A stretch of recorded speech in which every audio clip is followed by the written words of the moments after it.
பொதிகை தமிழே, பூந்தமிழே பொலிகின்ற சென்னை தமிழே, பதிகமாய் காப்பியமாய் வலம் வந்த பைந்தமிழே, சங்கம் வளர்த்த மதுரையின் சங்கத்தமிழே, எங்கும் நிறைந்திருக்கும் ஏற்றமும் நற்றமிழே, உனக்கெந்த நல்வணக்கம். எத்தனையோ நிகழ்ச்சிகளில் பேசியிருந்தாலும் கூட அமெரிக்க மாநிலம் இருக்கிற டெக்சாஸ் மாநிலத்தில் இந்த ஆஸ்டின் தமிழ் சங்கத்தில் பேசுவதில் நான் மிகப்பெரிய மகிழ்ச்சி அடைகிறேன்.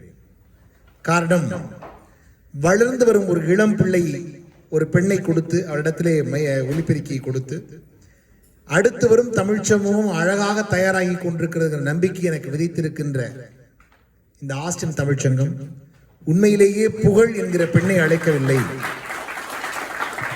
மற்ற இடத்தில் பேருக்கு புகழ் என்கிற பெண்ணை அழைப்பார்கள். உண்மையிலேயே தமிழுக்கு புகழ் சேர்க்கிற புகழை அழைத்திருக்கிற ஆஸ்டின் தமிழ்ச்சங்கத்தினுடைய மனமார்ந்த வாழ்த்துக்கள்.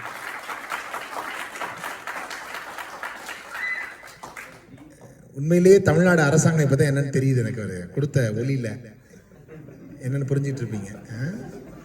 பரவாயில்ல, மகிழ்ச்சி. ஆனா எனக்கு என்ன ஆச்சரியம்னா, ரொம்ப அழகா உட்கார்ந்து கேட்கிற மக்கள் ரொம்ப அருமையா ரசிக்கிறீங்க. அதுவும் பொதுவாக தமிழர்கள்னாலே என்னைக்குமே ஒரு பெரிய பெருமை என்ன அப்படின்னா, மிகவும் திறமையானவர்கள், மிகவும் அலாதியான அபாரமான அறிவு கொண்டவர்கள், உலகம் வியந்து பார்க்கிற ஆற்றலுடையவர்கள். எல்லாவற்றிற்கும் காரணம் உடைய அமுத தமிழ் மொழிதான் காரணம். தமிழுக்கும் அமுதென்று பேர். தமிழ் மொழியை மட்டும் தமிழ் தமிழ் தமிழ் தமிழ் தமிழ் தமிழ் என்று சொல்ல சொல்ல அமிழ்து அமிழ்து என்று கேட்கின்ற ஒரு அமிர்தமான மொழி தமிழ் தான். அதனாலதான் தமிழுக்கும் அமுதென்று பேர்னு பாரதிதாசன் அதை ரொம்ப அழகா சொன்னாங்க. உண்மையிலேயே அந்த அற்புதமான இந்த அமைப்பினுடைய ஒரு சிறந்த ஆஸ்டின் தமிழ்ச்சங்கம் என்கின்ற இந்த அமைப்பை மிக நேர்த்தியாக ஏற்படுத்தி தற்போது இருக்கிற இந்த ஆண்டினுடைய நிர்வாக கமிட்டியாக இருந்து செயல்படக்கூடிய தலைவர், வணக்கத்திற்கும் போச்சலுக்கும் உரிய செயல் வீரர் திரு சிதம்பரம் பைரவன் அவர்களே, நான் அமெரிக்கால வந்ததிலிருந்து என்னுடைய நிகழ்ச்சி குறித்த நேரத்தில் இங்க மட்டும்தான் துவங்கியிருக்கு. 1:25 இன்னைக்கு மட்டும்தான் 1:25 துவங்கியிருக்கு. பொதுவாக இந்த ஹையஸ்ட் இந்தியன் ஸ்டாண்டர்ட் டைம் கடைபிடிக்கிறீங்கிறது எனக்கு தெரியும் இங்க இருந்தாலும். அதனால என்னன்னா, நம்ம ஊர்ல எல்லாம் நீங்க நினைக்கிற மாதிரி இப்ப கிடையாது சார். முந்திலாம் இருக்கலாம், முந்தி இப்பெல்லாம் அப்படி கிடையாது. 10:10க்கு ட்ரெயின் வரும்னா கரெக்டா 10:10க்கு வரும். அதான் ரொம்ப இப்போ மாறிடுச்சு. முன்ன மாதிரிலாம் கிடையாது. 10:10க்கு கரெக்டா வரும். போய் கேட்டேன் ஸ்டேஷன் மாஸ்டர், எப்படி சார் டயத்துக்கு கரெக்டா வரும்? நேத்து வர வேண்டிய ட்ரெயின்னாரு. அதனால அந்த மாதிரிலாம் உண்டு. ஆனால் உண்மையிலேயே நேரத்தினுடைய அருமையை ரொம்ப அழகா, அதுல ரொம்ப ஆச்சரியம் என்ன அப்படின்னா, கவியரசு கண்ணதாசனுடைய 100ஆண்டு விழாவில் நேரம் சரியா கடைபிடிக்கப்படும். கண்ணதாசன் ரொம்ப அழகா சொல்லுவாரு, கிருஷ்ணன் என்றால் இந்து மதம், இயேசு என்றால் அவன் கிறிஸ்தவ மதம் பிடிக்கும் அவனுக்கு, முகமது என்றால் அவனுக்கு இஸ்லாமிய மதம் பிடிக்கும், ஆனால் எனக்கோ தாமதம் தான் பிடிக்கும் பாரு. அவர் எல்லாத்துக்கும் தாமதமாகவே வருவார். ஆனாலும் கூட அவருடைய விழா 100ஆண்டு விழாவில் இன்றைக்கு குறித்த நேரத்திற்கு ஆரம்பித்திருக்கின்றோம். அது ரொம்ப நேர்த்தியாகவும் இருக்கிறது. எனக்கு அவர் சொல்லிட்டாரு, நீங்க இத்தனை மணிக்கு ஆரம்பிச்சு இத்தனை மணிக்கு முடிக்கணுங்கிற கருத்தை கூட அழகா சொல்லிதான் நேற்று பேசும்போது சொன்னாங்க. நாங்க அதுக்கேற்ற மாதிரி தயாரா வந்தோம். ரொம்ப மகிழ்ச்சியா இருக்கு பேசும்போது. அப்படி ஒரு செம்மையான ஒரு நேர்த்தியான ஒரு அமைப்பை ஏற்படுத்தி இருக்கின்ற இந்த அமைப்பிற்குள் நிகழ்ச்சிகளை நெறியாக கொண்டு செல்கின்ற தலைவர் அன்புக்குரிய நண்பர் திரு சிதம்பரம் பைரவன் அவர்களுக்கு மீண்டும் நன்றிகளை உரித்தாக்குகின்றேன். அதன் தொடர்ச்சியாக நிர்வாக துணைத் தலைவராக இருக்கக்கூடிய சுஜாதா கிருஷ்ணசுவாமி அவர்கள் இருக்காங்களா? அம்மா வணக்கம்மா. கண்ணதாசனுடைய பாடல் இருக்கிற இடத்துல சுஜாதா இல்லாம இருக்க முடியுமா? நல்லா சுஜாதா இருக்கிறார்கள். அதே போல மற்றும் ஒரு துணைத் தலைவராக இருக்கக்கூடிய அருமை நண்பர் திரு கோபி கிருஷ்ணன் அவர்கள். அண்ணா எங்க இருக்காரு? வணக்கம். ஏன்னா கண்ணதாசனுக்கு ரொம்ப பிடிச்சதே கிருஷ்ணன் தான், அதுவும் கோபி கிருஷ்ணன். அதனால கண்ணதாசன் பேரை வச்சுக்கிட்டாரு. அதனால கோபி கிருஷ்ணன் அவர்கள். அதே போல பொருளாளராக இருக்கக்கூடிய ஜெயந்தி கபிஸ்தலம் அவர்கள் வருகை தந்திருக்கிறார்கள். வணக்கம். அவங்க கண்ணதாசன் புத்தகத்துக்கு பக்கத்திலே உட்கார்ந்துருக்காங்க. மிக அருமையாக இந்த விழாவினுடைய செயலராக இந்த அமைப்பில் இருக்கக்கூடிய இலியாஸ் பாஸ் பைக்கர் அவர்களுக்கு என்னுடைய இனிய வணக்கத்தை உரித்தாக்குகின்றேன்.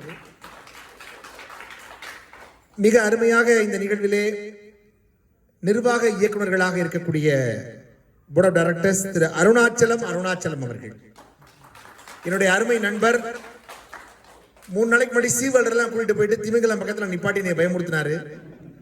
பார்த்துட்டு தான் நீங்க போகணும் அப்படின்னு சொல்லி உண்மையிலேயே அந்த காட்சிகள்லாம் அப்படி ரொம்ப அருமையா இருந்தது கண்ணுக்கு முன்னாடி. என்னை விடவே இல்லை. ஒரு நாள் பூரா இங்க இருக்கிற எல்லா பகுதியும் விட்டா சுத்தி காமிச்சுட்டு போல் இருக்கு. அவ்வளவு தூரத்துக்கு இளமை வேகத்தோடு இருக்கக்கூடிய அருமை நண்பர். அதே போல அருமைக்குரிய மோகன் கோவிந்த ராமானுஜம் அவர்களுக்கும் என்னுடைய வணக்கத்தை உரித்தாக்குகின்றேன்.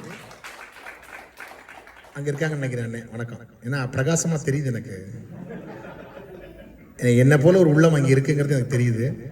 அதே போல ராம் ஸ்ரீனிவாசன் அவர்களுக்கும் என்னுடைய இனிய வணக்கத்தை உரித்தாக்குகிறேன். எங்க இருக்காங்க அண்ணே? அண்ணே வணக்கம். அதே போல இந்த நிகழ்விலே கமிட்டி மெம்பர்ஸ் திரு கார்த்திக் பாலசுந்தரம் அவர்கள், குமரகுரு ராமலிங்கம் அவர்கள், வணக்கம் சார். சிவகுமார் சுந்தரமூர்த்தி அவர்கள், சுரேஷ் பஞ்சநாதன் அவர்கள் மற்றும் வினோத் குணசேகரன் அவர்கள். வகுப்புல வாத்தியார் அட்டெண்டன்ஸ் எடுத்த மாதிரி இல்ல, கொஞ்சம் லைட்டா பாக்குற போது அந்த மாதிரி ஒரு காட்சி இருக்கும். அண்ணே வரமாட்டேன், எல்லை விட்டு வரமாட்டேன். அவர் நான் அப்படி வந்தேன்னா அவர் அப்படி வருவார். அதனால நான் பார்த்துட்டேன். அதனால எனக்கு ரொம்ப விஷயம் என்னன்னா கஷ்டம் வந்து இந்த கேமரா. நீங்கெல்லாம் அழகா, எண்ணிக்கை ரொம்ப குறைவா இருக்கிறத பத்தி கஷ்டம் இல்லை. நீங்க எல்லாம் அழகா ரசிக்கிறீங்க. எப்பவுமே அதை பத்தி கவலைப்படவே கூடாது. நான்லாம் நீங்க நம்ப மாட்டீங்க, எங்களுடைய தொலைக்காட்சியினுடைய ஷூட்டிங்ல பாத்தீங்கன்னா ஒரே ஒரு கேமராமேன் தான் நிற்பார். இந்த ஒரு கேமராமேன் முன்னாடி நான் கவலைப்படுறதே இல்லை சார். நீங்க எல்லாம் இவ்வளவு பேர் இருக்கு, எனக்கு எவ்வளவு பெரிய ஆனந்தம் தெரியுமா? இல்லை சார்லாம் அழகா ரசிக்கிறாங்க. முன்னால் இருந்து உங்களை பார்க்கும் போதே மங்களகரமா இருக்கு, பேசுறதுக்கு ஆசை. அதை ஒரே ஒரு கேமராமேன் முன்னாடி நீங்க நம்ப மாட்டீங்க மேடம். 9 மணிக்கு ஆரம்பிச்சு 12 மணி வரைக்கும் பேசிருக்கேன் சார். 3 மணி நேரம் பேசினேன். ஒரு வார்த்தை கூட மறு வார்த்தை பேசல. அப்படி நின்ன மாதிரி சில மாதிரி நின்று போட ஒளிப்பதிவு பண்ணேன். 3 மணி நேரம் 3 மணி நேரம் பேசி முடிச்சு ஒரு கைதட்டல, ஒரு சிரிக்கல, ஒரு பாராட்டல, ஒன்னும் பண்ணல சார். அந்த மாதிரி ஜென்மம்லாம் நான் உலகத்துல பார்த்ததே இல்லை. நான் கீழே இறங்கி போய் அவன்கிட்ட போய், அப்பா நான் 3 மணி நேரம் பேசியிருக்கேன், ஒரு கைதட்டல, ஒரு பாராட்டல, சிரிக்கல, ஒன்னும் பண்ணல, எப்படித்தான் ராசா நீ வந்து ஒரு மனுஷனா அந்த உலகத்துல உலா வர்றாயின்னு கேட்டேன். அவன் ஒரே ஒரு வார்த்தை சொன்னா சார், கியா போல் கியா கரேன்னா. நீங்க என்னன்னா மொழி தெரியாதவன்ட்டே 3 மணி நேரம் பேசினான்னா எனக்கு நீங்க எல்லாம் சொர்க்கம் மாதிரி. இந்த சொர்க்கம்னு எனக்கு ஒரு ஞாபகம் வந்துருச்சு. உங்களை எல்லாம் பாக்குற போது என்னன்னா, ஒரு மென்பொருள் துறையில சாஃப்ட்வேர் டிபார்ட்மெண்ட், எல்லாமே சாஃப்ட்வேர் தானே பெரும்பாலும் நிறைய இருக்கீங்க. சாஃப்ட்வேர் துறையில ஒர்க் பண்ண ஒருத்தர், நான் இங்க இருக்க யாரையுமே சொல்லல, நான் அப்புறம் இந்த ஊரை விட்டு போக முடியாது. ஒர்க் பண்ண ஒருத்தர் வந்து ரிட்டையர்ட் ஆகி வயசாகி முடியாம காலமாகி மேல சொர்க்கத்துக்கு போகும்போது சொர்க்கமா நரகமானு கடவுள் அவர்கிட்ட சூஸ் பண்ணிக்க சொல்லி. எப்பவுமே சூஸிங் இங்க இருக்கும். இந்த கண்ட்ரி போறியா, அது போறியா, இது போறியா, சூஸ் பண்ணிக்கன்னு இருக்காரு. இன்னும் இவர் கடவுள்கிட்ட போய் இவர் சொல்லியிருக்கிறாரு, நான் ரெண்டையும் செக் பண்ணி பார்த்துக்கிறேன். சொர்க்கத்துக்குள்ள விட்டுருக்காங்க, போய் பார்த்துருக்காரு. பார்த்தா எல்லாம் அவங்க பாட்டுக்கு அமைதியா தியானம் பண்ணி யோகா பண்ணி நிம்மதியா அப்படி சந்தோஷமா சிரிச்ச முகமா இருந்தாங்க. இவர் அதெல்லாம் விரும்பல, நேரம் அடுத்து நரகத்தை பார்ப்போம் போனார். அங்கே பரபரப்பா அங்க ஓட இங்கே ஓட, அங்கங்கே மீட்டிங் போட, இதை எடுக்க அதை பண்ண, இங்க எல்லாம் ஒரு பயங்கரமா ஒரு பரபரப்பான காட்சியா இருந்துச்சு. அங்கங்கே கம்ப்யூட்டர் என்ன, அது என்ன, இது என்ன, காலம் ரொம்ப பிரமாதமா இருந்துச்சு. நரகம் இப்படித்தானே இருக்கும். பார்த்தாரு, நமக்கு பழக்க தோஷம் அதான் பிடிக்கும். சாமிகிட்ட வந்தார் நேர கடவுள்கிட்ட, கடவுளே எனக்கு நரகம் தான் வேணும் அப்படின்னாரு. கடவுள் உனக்கு கொடுத்தாச்சு போ அப்படின்ட்டு நரகத்துக்குள்ள அவரை கூட்டி கொண்டாந்து கதவை திறந்து உள்ள விடுறாங்க. ஒருத்தன் பார்த்தா பெரிய எண்ணெய் சட்டியில போட்டு ஒருத்தன் நான் வறுக்கிறேன், ஒருத்தன் தலையில தொங்க விட்டு அடிக்கிறேன், நரகத்துல சுத்தி சுத்தி ஓட விடுறாங்க. தெரிச்சு இவன் ஓடுறேன். கடைசியில இவன் நான் வந்து பார்த்த இடம் இது இல்லைன்னு சொல்லி திரும்ப கடவுள்கிட்ட ஓடியாந்து, சாமி நான் பார்த்த இடம் இது கிடையாது, நான் பார்த்தது வேற அப்படின்னு கேட்டிருக்காங்க. கடவுள் திருப்பி சொன்னாரு, டெமோ அப்படித்தான் இருக்கும், உண்மை அப்படி இருக்காது, நீ இப்ப அவதிப்படத்தான் வேணும் அப்படின்னாராம். அதனால வாழ்க்கையில சொர்க்கம் நரகம் அப்படிங்கிறது வந்து நம்ம தேர்வு பண்றதுலதான் இருக்கு அப்படிம்பாங்க.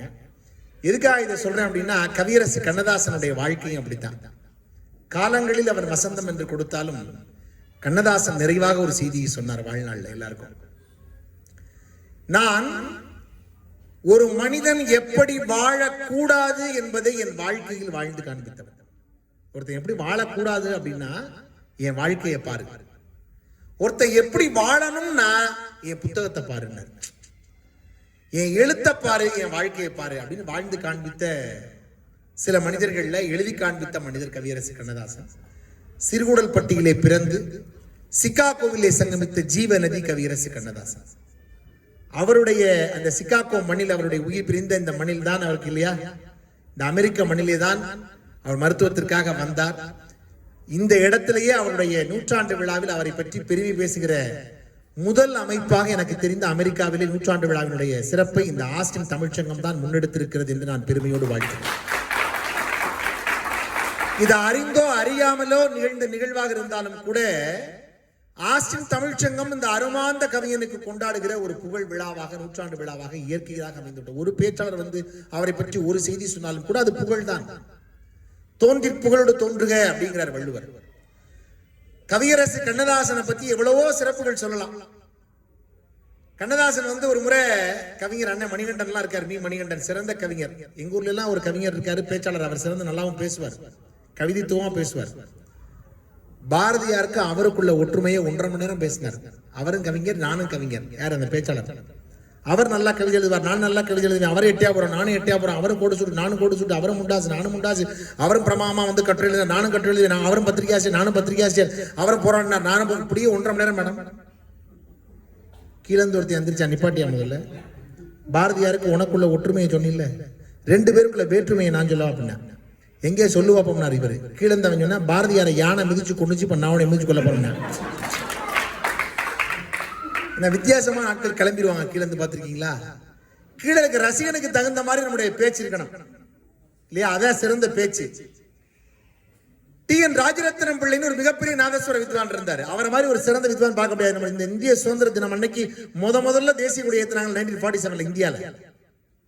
அப்ப தமிழ்நாட்டில் இருந்து ஒரு இசைக்கலைஞர் குழு தனி விமானத்தில் அனுப்புனாங்க, ஒரு ஓதுவாமூர்த்திகளை அனுப்புனாங்க. அப்ப இங்க இருந்து போன ஒரு இசைக்கலைஞர் யாருன்னா டி.என். ராஜரத்னம் பிள்ளை.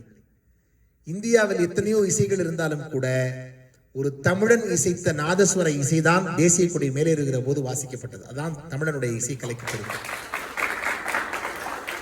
நீங்க நம்ப மாட்டீங்க, அந்த டி.என். ராஜரத்னம் பிள்ளைக்கு ஒரு பெரிய அவார்டு கொடுத்தாங்க. பத்மபூஷன் விருது கொடுத்த போது நிருபர்கள் போய் மைக்க கொடுத்து, உங்களுக்கு சிறந்த தருணமா அதை நினைக்கிறீங்களா, வாழ்க்கையில சிறந்த தருணமா நினைக்கிறீங்க, இதை விட ஏதாவது சிறந்த தருணம் உங்களுக்கு வாழ்க்கையில் உண்டு? அப்ப கேட்பாங்க பார்த்திருக்கிற நிருபர்கள்லாம். அவர் சொன்னாரு, இதெல்லாம் எனக்கு ஒரு பெரிய விஷயம் இல்ல, நான் இளமை காலத்துல நாதஸ்வரம் வாசிக்கிற போது இந்த கல்யாண வீடுகளில் வாசிக்க கூப்பிடுவாங்க, போய் கல்யாண வீட்டில் வாசிக்க போயிருந்தேன். முன்னால வாசிக்கிட்டே போனேன், பொண்ணு மாப்பிள்ளையை பெண்ணழைப்பில் அழைச்சிட்டு வந்தாங்க. பின்னால இரவு நேரம் எனக்கு முன்னால ஒரு பெட்ரமாக்சல் எடுத்துக்கிட்டு ஒரு கூலி தொழிலாளி போனாரு. நான் போட்ட புது பிர்காவை ரசிச்சு, நான் அன்னைக்கு புதுசா ஒரு பிர்கா ஒண்ணு உருவாக்கினேன், அதை ரசிச்சு இந்த லைட்டை விட்டுட்டு சபாஷ்னு கைதட்டினாயா, அவன் கொடுத்த சபாஷ் தான் 1000 பத்மபூஷனை விட பெருசுனா.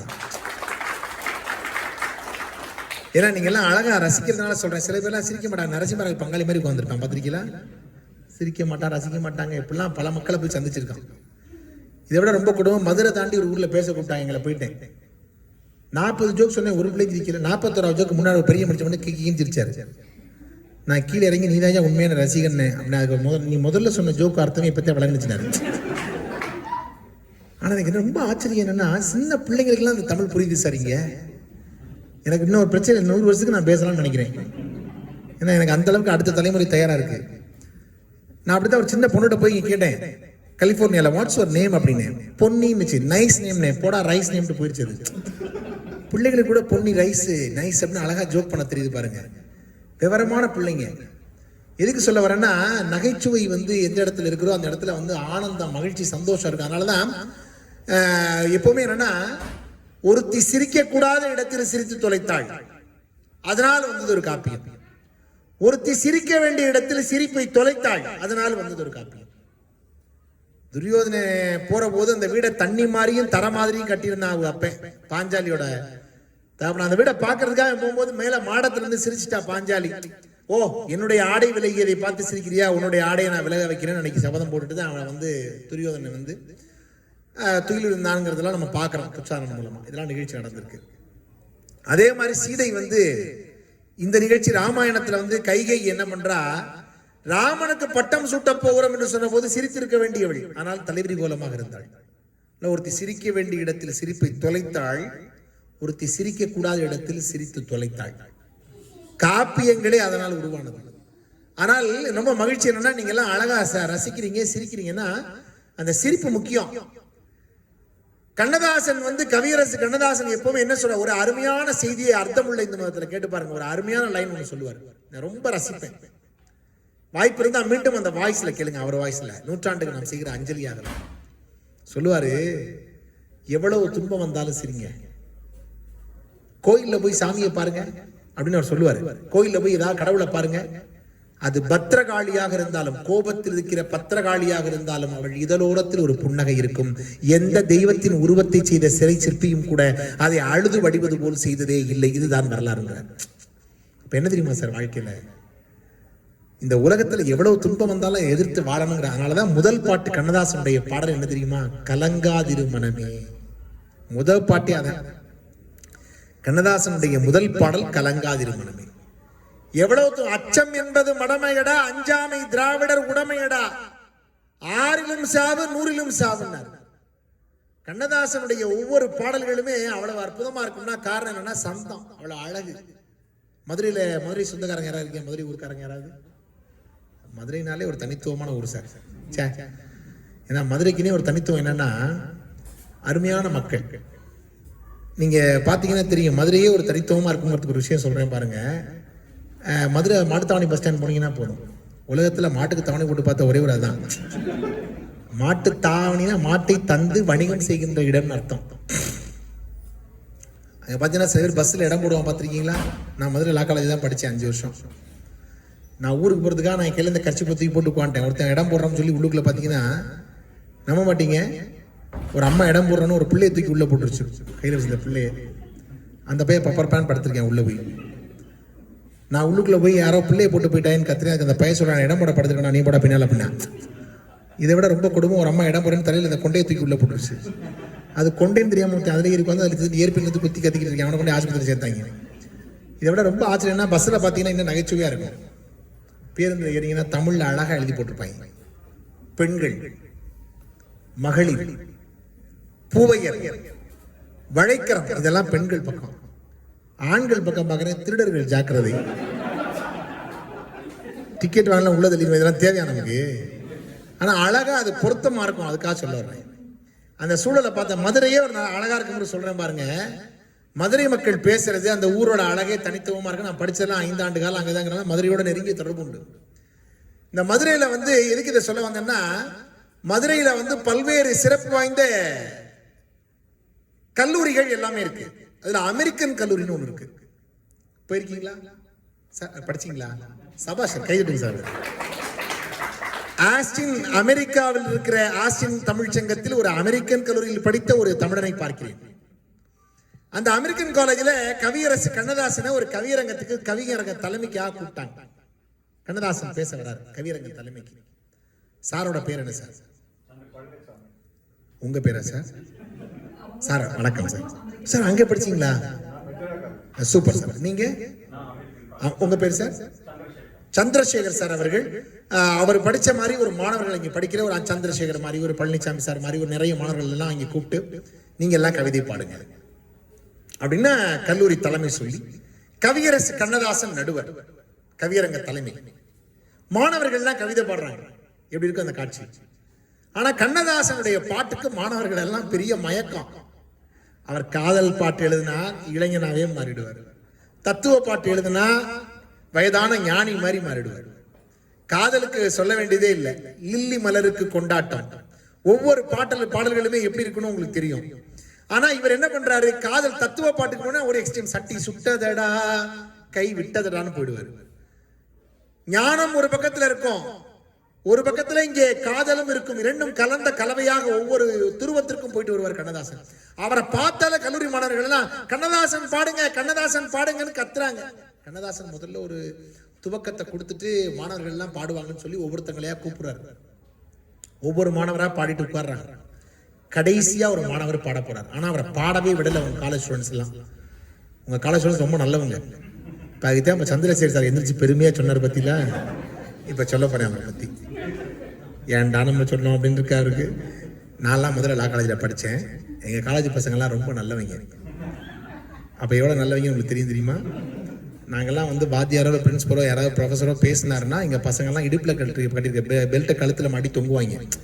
அவ்வளோ மோசமாக இருக்கான் அப்படிங்கிற மாதிரி இருப்பாங்க. ஆனால் ரொம்ப ஆச்சரியம் என்னென்னா, நீங்கள் அந்த கல்லூரியில் மாணவர் கடைசியாக ஒருத்தர் கவிதை வாசிக்க போகிறார்.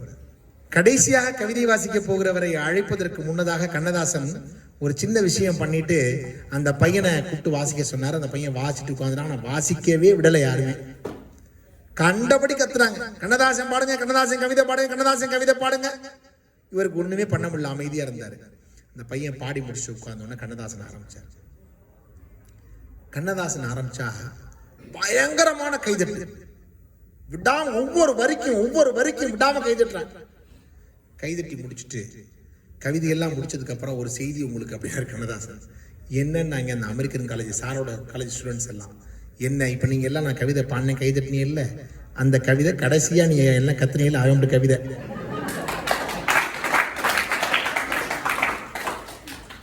இந்த கவியரங்கத்துக்கு தலைப்பு என்ன தெரியுமான்னாரு. கவியரங்கத்துக்கு தலைப்பு காலத்தின் கோலங்கள். என்ன தலைப்பு? காலத்தின் கோலங்கள் தலைப்பு. இந்த காலத்தின் கோலங்கள்ல 6 பேர் கவிதை பாடினால 6வது பாடினவன் தான் அந்த பாடினால அதான் என் கவிதை. என் கவிதையை ஒருத்தனும் இங்க பாடவிடலை. ஆனா இங்க எழுத கவிதையை நான் வாங்கி நான் படிச்சேன். இந்த கவிதையை ரொம்ப பிரமமா கைதட்டினீங்க. நீங்க எல்லாரும் என்ன பண்றீங்கன்னா அவனுடைய படைப்பை பார்க்கறது இல்ல, ஆழத்தான் பார்க்கறதே ஒழிய அவனுடைய கலைப்படைப்பை யாரும் ரசிக்கிறது இல்ல. இதுதான் காலத்தின் கோலம். இதுதான் இன்னைக்கு இருக்க காலத்தின் கோலம் சொல்லி முடிச்சார். மாணவர்கள் எல்லாம் அசந்து போயிட்டாங்க. கண்ணதாசன் அவ்வளவு ஆற்றல் வாய்ந்தவர், எதையும் அந்த இடத்துல அழகா சொல்லக்கூடியவர், மக்களுக்கு அதை உரைக்கக்கூடிய விதத்துல சொல்லக்கூடியவர். அதனாலதான் கண்ணதாசன் படம் இன்னைக்கு நிக்குது. கண்ணதாசனுக்கு கல்யாணத்தும் போது 8 பொண்ணு பார்த்தாங்க அவங்க அம்மா.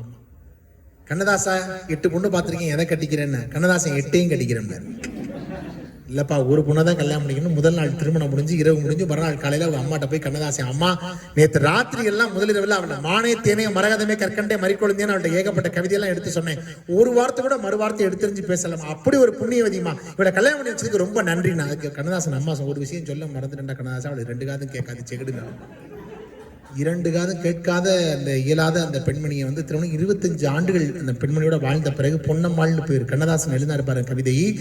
தன் செவிகள் பழுதானாலும் தன் சேவை திறத்தால் என் கவிகள் பழுதாகாமல் காத்து வந்த ராசாத்தி என் மனைவி பொன்னம்மான்னு எழுதினார் சார். கைதட்டுற சார்லாம் எதுக்குன்னா இந்த மாதிரி வாய்ப்பு நமக்கு கிடைக்காம போயிருச்சு. இப்படி இருந்தா கூட அப்படி கேட்காம இருந்தா கூட நம்ம பிரச்சனை இல்லாம இருந்திருக்கலாமே. ஏன்னா அப்படித்தான் என்ன சார் வாய்ப்புகள் சில பேருக்கு இருக்கும். பாத்தீங்களா? ஆனா என்ன ஆச்சரியம்னா ஒரு மனைவி கணவன் கிட்ட போய் சொன்னா, எங்க புதுசா போட்டுருக்கேன் 40,000 ரூபாய்க்கு ஒரு பட்டுப்புடவை வாங்கலாமா? தீபாவளிக்கு முன்னாடி வாங்கிட்டா கொஞ்சம் குறைவா இருக்கும். புருஷன் சொன்னா இந்த காது 2 நாளா கேட்கல அப்படின்னா. இந்த காதுல சுத்தி இந்த பக்கம் எங்க 80,000 ரூபாய்க்கு ஒரு பட்டுப்புடவை போட்டிருக்கேன் வாங்கலாமா? அதுக்கு இந்த காதுக்கு இந்த காதே பரவாயில்ல இங்க அப்படின்னு. ஏன்னா மனைவி எப்பவுமே அந்த மாதிரி ஒரு வீடுனா அப்படிதான் சார் இருக்கும், குடும்பங்கள்லாம் அப்படிதான் இருக்கும். எதுக்காக அப்படி சொல்றேன்னா அப்படியே அந்த கொரோனா வந்தது பாத்தீங்களா? கொரோனா வந்த போது பாத்தீங்கன்னா கணவன் மனைவி எல்லாம் ஒவ்வொரு ஊர்களில் இருந்தாங்க, வர முடியல போக முடியல, பயங்கரமா இருந்தது. இப்படிதான் மனைவி என்ன பண்ணா அவங்க அம்மா வீட்டுக்கு பிள்ளைங்களோட போயிட்டாங்க. மெட்ராஸ்ல வீட்டுக்காரர் இருந்தார். எப்பவுமே நம்ம ஆண்களை மட்டும் யாருமே அடக்குமுறையே பண்ண முடியாது பாருங்க. ஆள் வெளியே போயிட்டா நம்ம ஆள் பீரிட்டு எந்திரிச்சிருவான் பயங்கரமா நல்லா இருப்பான்.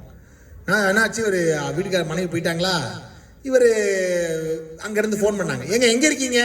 வீட்டில் தான் இருக்கேன். உண்மையிலே வீட்டில் தான் இருக்கீங்களா? கொரோனா பரவிக்கிட்டு இருக்குங்க, வெளியே போகாதீங்க. வீட்டில் தான் இருக்கேன், நான் எங்கேயுமே போகலாமா? தான் ஹால். சரி ஓகே, நேராக கிச்சனில் போய் எங்கள் அம்மா கொடுத்த மிக்சியை போடுங்க அப்படின்னு இருக்கா. அவள் பயங்கரமான கெட்டிக்காரி. பெண்கள் ரொம்ப டேலண்ட்டுங்க. நேராக போனாரு, அப்படியே ஃபோன் ஆன் பண்ணிட்டே போய் சுவிட்சை போட்டாரு. மிக்சி ஆன் ஆனிச்சு, சவுண்டு கிர்ன்னு சவுண்டு வந்தது. எங்கள் அம்மா வீடு வச்ச அதே ஓட்ட மிக்சி தான். புருஷன் அங்கே தான் இருக்காரு, ரொம்ப ஹாப்பி அந்த அம்மாவுக்கு. அடுத்த நான் ஒரு 3 நாள் கழிச்சு ஃபோன் பண்ணி, எங்கே இருக்கீங்க? வீட்டில் தான், மிக்சியை போடுங்க, அதே சவுண்டு ஓகே. 5 நாள் கழிச்சு மறுபடியும் அதே சவுண்டு ஓகே. 1 மாதம் கழிச்சு இந்த பாசெல்லாம் கொடுத்தாங்க. இந்த புருஷன் சொல்லாமல் கொள்ளாமல் பாசம் வாங்கிட்டு இந்த அம்மா கிளம்பி மெட்ராஸ்க்கு வந்துச்சு. அதாவது இவ்வளோ பெரிய பூட்டு தொங்குது, வீட்டில் ஆள் இல்லை. பக்கத்து வீட்டுக்காரன் போய் எங்கே என் வீட்டுக்காரன் கிடைச்சு. அதுக்கு அவன் சொன்னா, நீ கிளம்புன அடுத்த நிமிஷமே உன் புருஷன் கட்டப்பையில் மிக்சியை தூக்கிட்டு கிளம்பி போயிட்டான். இனிமே நீ போட சொன்னா கிரைண்டரை போட சொல்லு அப்படின்னு இருக்கான். அதனால கணவன் மனைவி இப்படி இருக்கிற கணவன் மனைவி எல்லாம் உண்டு. ஆனா கணவன் மனைவி அப்படின்னா எப்படி இருக்கணும்? கண்ணதாசன் சொல்றாரு பாருங்க, நான் பேச நினைப்பதெல்லாம் நான் காணும் உலகங்கள். என்னங்க இதை விட 2 வரியை விட உலகத்துல தத்துவம் உண்டா சார்? இதுக்கு மேல உலகத்திலே தத்துவம் குடும்பத்துக்கு கிடையாது சார். கைதட்டின அந்த ஒருத்தருக்கு மட்டும் நன்றி சார். அவர் எனக்கா பரிதாபப்பட்டு கைதட்டினார். எனக்கா இல்ல கண்ணதாசன் தட்டுங்க சார். எனக்கு எதுக்கு? ரொம்ப ஆச்சரியம் என்னன்னா, கவியரசு கண்ணதாசன் தம்பதிகளுக்காக சொல்லுகிறார் ஒரு அருமையான பாடல், தனிப்பாடல். கண்ணதாசன் பாட்டுல சினிமா பாட்டு மட்டும் பாட்டு கிடையாது, தனிப்பாட்டு நிறைய இருக்கு, ரொம்ப அழகா இருக்கும். காதலர்கள் பள்ளியறை பக்திமிக்க பூஜையறை சக்தியோடு நாயகனார் தவம் புரியும் மேருமலை இக்கரையும் மக்கரையும் மதநடுவே காவிரியும் பக்குவமாய் ஓடுதல் போல் பயிலுகிற கல்வியறை. முற்றுமது காமசுகம் உழைக்கின்ற பூமி அல்ல. திருமணம் என்கிறது முற்றுமது காமசுகம் உழைக்கின்ற பூமி அல்ல, இது மற்றும் ஒரு ஜீவனுக்கு வரவு சொல்ல வந்த இடம் கண்ணதாசன். தம்பதிகள் எப்படி தெரியுமா இருக்கணும்? கடுகு அரிசியினை கல் தரையில் கொட்டிவிட்டால் உடனே பொறுக்கி அதை ஓரிடத்தில் சேர்த்திடலாம். கடுகு அரிசியை கொட்டிட்டா ஒரு இடத்துல பொறுக்கி சேர்த்திடலாம். ஆனா வார்த்தையினை கொட்டிவிட்டால் மறுபடியும் மீளாது. அருமையான செய்திகளை எல்லாம் இந்த உலகத்துக்கு கண்ணதாசன் தந்தார்னு சொன்னா, கவியரசு கண்ணதாசனுடைய வாழ்க்கையும் அந்த மாதிரி குழந்தை மாதிரி வாழ்ந்தார். சிங்கப்பூருக்கு பேச போயிருந்தார். சிங்கப்பூர்ல பேசிட்டு அந்த மக்கள்லாம் ரொம்ப அன்பா, உங்களுக்கு உங்க பிள்ளைங்கெல்லாம் ட்ரெஸ் வாங்கி தரலான்னு இருக்கோம், என்னென்ன சைஸ்ல வாங்க, எல்லா சைஸ்லயும் வாங்குங்கன்னாரு. ஏன்னா அவ்வளவு பிள்ளைங்க இருக்கு. ரொம்ப அருமையா சொன்னாரு ஒரு இடத்துல, நான் இந்தியாவின் ஜனாதிபதியை போல சம்பளம் வாங்குகிறேன். இந்தியாவோட ஜனாதிபதிக்கு தான் உலக இந்தியாவில் சம்பளம் கூட. இந்தியாவின் ஜனாதிபதியை போல சம்பளம் வாங்குறேன். எல்லாம் ரொம்ப ஹாப்பியா இருக்கும். பரவாயில்ல, கவிஞருக்குள்ள சம்பளம் கைதட்டாங்க. அடுத்த வார்த்தை சொன்னாரு, நான் இந்தியாவை போல கடன் வாங்குகிறேன். அவர் நிலைமை அப்படிதான் இருந்திருக்கு. பாவம் கவிஞன்னா, கவிஞனோடு சேர்ந்திருப்பது புலமையும் அருமையும். அது என்னதான் இருந்தாலும் தீராதுன்னு வச்சுக்கோங்களேன். அதனால புலவனோடு சேர்ந்தே இருப்பது. ஆனால் கவியரசு கண்ணதாசன் ஒரு முறை திருப்பதிக்கு போனாரு. சின்னப்பா தேவரோட போயிட்டு திருப்பதிக்கு போனாரு. எல்லாம் பணம் போட்டாங்க உண்டியல்ல, இவட்ட பணம் கிடையாது. என்ன பண்ணாரா, சின்னப்பா தேவர் சொன்னாரா, எது போட்டாலும் பெருமாள் திருப்பி ரெட்டிப்பா கொடுப்பாரு, பல மடங்கா கொடுப்பாரு, நீ பாட்டு எழுதி உள்ள போடு. பாட்டு எழுதி உள்ள போட்டாராம். அந்த நம்பிக்கை இன்னமும் அதை சொல்லுவாரு. அதனால வாழ்க்கையில ஒவ்வொருத்தருக்கும் ஒரு நம்பிக்கை இருக்கு பாருங்க. கண்ணதாசன் ஒரு முறை என்ன பண்ணாரு, ஒரு சிறப்பான அவருக்கு பல நிகழ்வுகள் உண்டு வாழ்க்கையில. அவருடைய மறக்க முடியாத நிகழ்வுகளை அவரே குறிப்பிடுவாரு. அர்த்தமுள்ள இந்து மதம்ங்கிறது மதம் சார்ந்த நூல். வனவாசம், மனவாசம் நூல்கள்லாம் நிறைய இருக்கு. சிறந்த தனிக்கவிதை தொகுதிகள்லாம் இருக்கு. அதுல ஒரு இடத்துல சொல்லுவார், தனிக்கவிதையில அவரை பற்றி அவரே சொல்றது, வண்ண கலையழகு, மாளாத சிலைகளழகு, கண்ணில் கவியழகு, கற்பனைக்கு பேரழகு, பின்னல் சடையழகு, பேதலிக்கு மார்பழகு, முன்னம் படைகூட்டி முகப்பழக்கு மெய்யழகு, எண்ண தொலையாத இடையழகு, தேவனவன் பெண்ணை படைத்ததற்கு பின்னழகே மண்ணழகு. இப்படியும் பாடி என் முன்னர் போய் ஒளிந்தார், எத்தை நான் நம்புவதோ, எதை மனதில் நாட்டுவதோ, தத்தை சிரிப்புக்கும் தாய் வரும் பார்வைக்கும் மனதை பறிகொடுத்தேன்னு சொல்லிட்டு கடைசியா சொல்லுவாரு, ஓர் கையில் மதுவும் ஓர் கையில் மாதுவும் சேர்ந்திருக்கும் வேளையிலே ஜீவன் பிரிந்தால் தான் நான் வாழ்ந்த வாழ்க்கை நலமாகும், இல்லையெனில் ஏன் வாழ்ந்தாய் என்றே என்னை படைத்த இறைவன் கேட்பான். யாராவது இப்படி தன்னுடைய வாழ்நாள்ல இப்படி ஒரு தன்னிலை விளக்கத்தை சொல்ல முடியுமா சார்? இந்த உலகம் இன்பத்திற்காக படைக்கப்பட்டது. நான் வாழ்ந்த வாழ்க்கை நலமாகும், அதனால அவரே கேட்பான் அப்படின்னு பாடினார். இப்படிதான் இந்த வாழ்க்கையினுடைய இன்பத்தை நான் ஏற்றுக்கொள்ள வேண்டும் என்று அவர் பாடிய அந்த பாடல்கள் அவருடைய மனதை ஒரு காலத்திலே பிரதிபலித்தது. அப்படியே ஆன்மீகத்துக்கு போனார். அது அந்த நிகழ்ச்சி உங்களுக்கு தெரியும் நினைக்கிறேன். ஒரு முறை சின்னப்பதேவர் இவரும் காஞ்சிபுரம் போகும்போது விபத்துக்குள்ளாகி மருத்துவமனையில கொண்டே சேர்த்துறாங்க கண்ணதாசனை. நேரம் சின்னப்பா தேவர் என்ன பண்றாரு, போய் பெரிய மடாதிபதியை பார்த்துட்டு வந்து விபூதி இவருக்கு பூசி விட்டுறாரு. எந்திரிச்சு பார்க்கறாரு, நெத்தியில விபூதி. யார் பூசினதுன்னு கேட்டாரு. சின்னப்பதேவர், நான் உடனே கோவப்படாம அவர் மேல, நான் தான் சாமி இல்லைங்கிற கட்சி கூடிய எனக்கே விபூதி பூசினீங்கன்னு கோவப்படுற கண்ணதாசன். இப்போ சொன்னாரு, இல்லை நான் பூச சொல்லலை, மடாதிபதி சந்திரசேகரேந்திர சரஸ்வதி சுவாமியை போய் பார்த்தேன் பெரியவரை, அவர் தான் உனக்கு பூச சொன்னாரு. இப்போ உடனே அவர் சொன்னாராம், 3 நாளைக்கு முன்னாடி தான் அந்த மடத்து வாசல்ல அவர் அந்த திட்டுனேன் யார் கண்ணதாசன், அவர் விபூதி கொடுத்து எனக்கு பூச சொல்லியிருக்கிறாரு.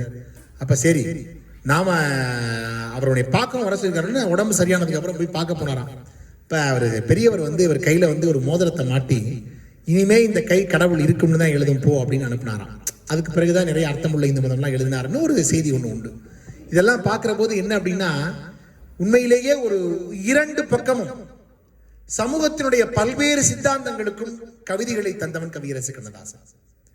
அருமையா எழுதுவார், சுடுகாட்டு எலும்புகளை சோதித்து பார்த்ததிலே வடநாட்டு எலும்பென்று வந்த எலும்பில்லையடி, தென்னாட்டு எலும்பென்று தெரிந்த எலும்பில்லையடி, எந்நாட்டு எலும்பென்று எழுதி வைக்கவில்லையடி, ஓர் நாட்டு எல்லைக்குள் 1000 பிரிவை எரியூட்டவில்லை எனில் என்னாலும் துன்பமடின்னு எழுதினார் கண்ணதாசன். பிரிவினை இருக்கக்கூடாது, இந்த சமூகத்தில் எல்லாருமே சமத்துவமா இருக்கணும். இந்த சிந்தனையை கண்ணதாசன் தன் பாடல்களில் கொடுத்தார். அது மாதிரி ஒரு பாட்டு இருக்கு. இப்ப உலகத்துல எல்லாருமே பிறந்ததுக்கு அப்புறம் தான் இறப்போம். உண்மைதானே மேடம்? பிறந்தா தானே எல்லாமே இறப்போம். ஆனா இறந்ததுக்கு அப்புறம் ஏதாவது பிறக்குமா? ஒண்ணே ஒண்ணு மட்டும் இருக்கு. யாராவது கண்டுபிடிச்சிருக்கீங்களா? அது வரைக்கும் கண்ணதாசன் தான் சொன்னார். எல்லாரும் பிறந்ததுக்கு அப்புறம் தான் இறப்பீங்க, ஆனா ஒருத்தனுக்கு மட்டும் தான் இறந்ததுக்கு அப்புறம் பிறப்புனாரு. நான் ஆச்சரியப்பட்டேன் இந்த கவிதையை படிச்சுட்டு. அருமையான கவிதை. வாழை இலை தண்டு மலர் காய் கனிகள் ஆன உடன் வாழை எடி வாழை ஒன்று ஜனனம். எப்படி சந்தம் பாத்தீங்களா? வாழை இலை தண்டு மலர் காய் கனிகள் ஆன உடன். சார், இந்த ஒரே வரியில வாழை மரமே முடிஞ்சு போச்சு சார். இதான் கண்ணதாசன். வாழை இலை தண்டு மலர் காய் கனிகள் ஆன உடன் வாழை அடி வாழை ஒன்று ஜனனம். அது வந்தவுடன் தாய் விழுந்து மரணம். எப்படி? ஒரு குழந்தை பிறந்தோடனே, ஒரு கண்மை ஈனக்கூடிய கன்று வாழை வந்தோடனே, இது கொலை விட்டோடனே அடுத்து இது போயிடும். ஒண்ணு ஒரு ஒரு பிறப்பு, ஒரு ஜனனம், மரணம். இப்படித்தான் ஜனனம். ஒரு ஜனனத்துக்கு அப்புறம் ஒரு மரணம் இருக்கும்னு சொல்றாரு. சொல்லிட்டே வர்றவரு, ஆடுகடலோடு சிப்பி ஊடுபள்ளி கொண்டிருந்து பாடுமணி முத்தம் ஒன்று ஜனனம், அது தன்னழகி நாளடையும் மரணம். உண்டபன காரணம் அவன் தொந்தியன விம்மி வரும் நண்டில் ஒரு பிள்ளை நண்டு ஜனனம். நண்டோட வயிறு பெருசா தொந்திக்கிட்டு வருமா. ஆனா அந்த நண்டு பிறக்கிற போதே வயிறு வெடிச்சு எல்லா நஞ்சுகளும் உள்ள இருந்து வெளியே வந்து தாய் நண்டு இறந்து போயிடும். பிள்ளை நண்டு பெற்றவுடன் பெற்ற நண்டு மரணம். எல்லாமே ஜனனமாகி மரணமாகி இப்படி வரும். ஆனா ஒன்னே ஒண்ணு மட்டும்தான் மரணமானதுக்கு அப்புறம் ஜனனமாகும். என்ன தெரியுமா? செந்தமிழ் மகாகவிக்கு மரணம். ஒரு கவிஞன் இறந்து போனால் அதற்கு பிறகுதான் இந்த உலகத்தில் அவனுக்கு புகழ் என்பதே ஜனனமாக இருக்கிறது என்று பாடினார். செந்தமிழ் மகாகவிக்கு மரணம், அது வந்த பின்புதான் பெருமை ஜனனம். எப்பேற்பட்ட சிந்தனை பாருங்க. அப்ப கண்ணதாசனுடைய சிந்தனைகள்ல நிறைய இருக்கு. சில பாடல்களை இன்னும் உள்ளுக்குள்ள போய் பார்த்தோம்னா அழகா சொல்லுவாரு. கண்ணதாசன் இந்த ஆன்மீக பாடல்கள்ல சில பாட்டு எழுதியிருப்பாரு. அதுல ஒரு பாட்டு எழுதுவாரு. திருடனும் மரகரா சிவசிவா என்று தான் திருநீரு பூசுகின்றான். திருடன் சாமி கும்பிட போறதுக்கு முன்னாடி, திருட போறதுக்கு முன்னாடி சாமியை கும்பிட்டு நல்லா கிடைக்கணும்னு போவானா. அவன் கூட சாமியை கும்பிடுறான். திருடனும் மரகரா சிவசிவா என்று தான் திருநீரு பூசுகின்றான். சீட்டாடு மனிதனும் தெய்வத்தின் பேர் சொல்லி சீட்டை புரட்டுகின்றான். முரடனும் மறிவாழில் காரியம் பார்த்தபின் முதல்வனை வணங்குகின்றான். முச்சந்தி மங்கையும் முக்காடு நீக்கையில் முருகனை கூவுகின்றாள். வருடுவார் கைக்கெல்லாம் வளைகின்ற தெய்வம் என் வாழ்க்கையை காக்கவில்லையே. மலர் கொண்ட கூந்தலை தென்றல் தாலாட்டிடும் மதுரை மீனாட்சி உமையே. ஒரு இந்த பாட்டை சொன்னாலே புரியும் எப்படி சந்தம் இருக்கு பாருங்க. கண்ணதாசன் இருக்கிற சந்தம் இருக்கு, எவ்வளவு அழகா இருக்கும். அதனாலதான் வாலி சொன்னாரு, காட்டுக்குள் தேனீக்கள் கூட்டுக்குள் வைத்ததை பாட்டுக்குள் வைத்தவன் கண்ணதாசன். சிறுகுடல் பட்டியல பிறந்து சிக்காகோவிலே சங்கமித்திருக்கின்ற ஜீவநதியை பற்றி வாலி ரொம்ப அழகா எழுதுவார். வாலி கண்ணதாசனை பத்தி சொல்ற போது இன்னும் அழகா புகழ்ச்சியா நிறைய அந்த புத்தகத்தை படிக்கலாம். கண்ணதாசனை பத்தி வாலி எழுதக்கூடிய கவிதைகளை. அதுல கலைஞர் என்ன ஒருபடி கூட மேல போய் சொன்னாரு, யார் அழைத்தாலும் சென்று விடுவாயே கண்ணதாசா. கண்ணதாசன் இந்த கட்சி அந்த கட்சின்னு பாகுபா எல்லாத்துக்கும் போனார். குழந்தை மாதிரி, நீ குழந்தை போல் உள்ளம் கொண்டவன், யார் அழைத்தாலும் சென்று விடுவாயே, அழைத்தது யமன் என்று கூடவா தெரியாமல் சென்று விட்டாயினாரு. ஏன்னா அந்த அளவுக்கு கண்ணதாசன் எல்லாரோடையும் ரொம்ப பிரியமா அன்பா இருக்கக்கூடிய ஒரு குழந்தை உள்ளம் படைத்தவர். அவருடைய பாடல்கள் ஆன்மீகத்துறையிலும் கூட ஒரு அறிவான சிந்தனையை இந்த சமூகத்திற்கு தந்தது. முட்டாள்கள் பலர் கூடி முடிவு செய்தால் அது முழுதான ஜனநாயகம். இந்த உலகத்துல பல பேர் அந்த மாதிரி செஞ்சுதான் நாடகம் எடுத்துக்கிட்டு இருக்காங்கன்னு அந்த பாடல்கள் கூட ஜனநாயகம்னா என்ன, பணநாயகம்னா என்ன அழகா கொண்டு போவார். அது மட்டும் இல்ல, தனி மனித வாழ்க்கையை அழகா சொல்லுவார். தொட்டிலுக்கு அன்னை. 4 வரியில வாழ்க்கையை முடிஞ்சு. கண்ணதாசனை வந்து நான் இன்னைக்கும் கொண்டாடுறதுக்கு ஒரே காரணம் தெரியுமா சார்? 4 வரி தான். இந்த 4 வரியில 8 வார்த்தை தான். உலகத்தின் இந்த சிறந்த 8 வார்த்தைகளுக்கு மேல் கவிதையே இல்லை. அப்படி ஒரு கவிதையை சொன்னார் கண்ணதாசன். தொட்டிலுக்கு அன்னை. நான் சொல்றத சொல்லி பாருங்க. தொட்டிலுக்கு அன்னை. ஒரு தொட்டிலுக்கு யார் தேவைன்னா அன்னை தேவை.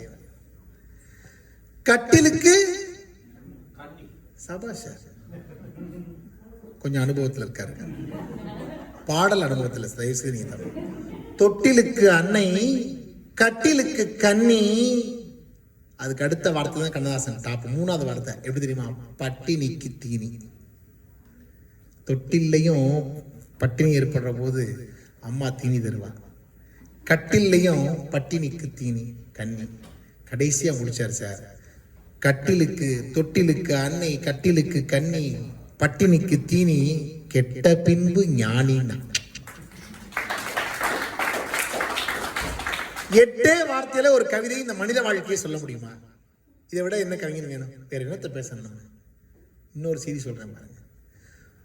இன்னொரு அழகான சந்தமும் அந்த பாட்டும் அந்த வாழ்க்கை தத்துவமும் அதுக்குள்ள வந்துடும். இன்னொரு பாட்டுல முத்தம் என்றும் மோகம் என்றும் சத்தமிட்டு சட்டமிட்டு புத்தி கெட்டு போனதொரு காலம்.